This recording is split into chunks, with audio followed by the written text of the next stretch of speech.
अरे यार, क्लासेस के बाद थोड़ा सा तो ब्रेक मिलता है और ऊपर से ये बारिश है कि रुकने का नाम नहीं ले रही है।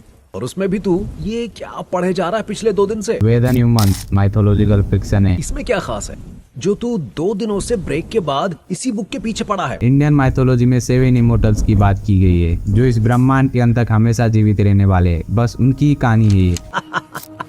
ऐसी कहानियां फिक्शन में अच्छी लगती है भाई, रियलिटी से इसका क्या मतलब? सही कहा, रियलिटी में तो हमने इन्हें देखा ही नहीं, लेकिन जो बातें हमें समझ नहीं आती या जिसको हमने अपनी आंखों से नहीं देखा है वो जरूरी तो नहीं कि सच ना हो। फिर भी समझने का कोई तो लॉजिक। इनको समझने के लिए तुम्हारे पास क्या लॉजिक है? एलियन के कॉन्सेप्ट को काफी हद तक सच माना जा सकता है, तो इमोर्टल्स को क्यों नहीं? मेरे तुम्हारी माइथोलॉजी की बात की जाए ना, तो वेदों और पुराणों में कहा गया है कि जिसका जन्म होता है उसकी मृत्यु निश्चित है। गीता मैंने भी पढ़ी है। गीता के अध्याय श्लोक 27 में श्री कृष्ण अर्जुन को स्वयं कहते हैं, तस्य ही ध्रुवम मृत्यु ध्रुवम जन्म मृत्यु तस्यः स्नाम पर्यारते मृत्यु मरहसी। का अर्थ है मृत्यु उनका जरूर निश्चित है जो इस धरती पर जन्म लेते हैं, और जो मर जाते हैं उनका पूर्ण जन्म भी निश्चित है। ये मृत्यु और जन्म का चक्र चलते रहता है, इस पर हमको अफसोस नहीं करना चाहिए। देखो, जब गीता में ऐसा कहा गया है तो ये तुम्हारे 7 इमोर्टल्स इस प्रकृति के नियम को क्यों तोड़ने की कोशिश कर रहे हैं? मान के रहने तक इनका बने रहने का कोई तो उद्देश्य होगा। पुराणों में कहा गया है, अश्वत्थामा बलि याबोर हनुमान विभीषणः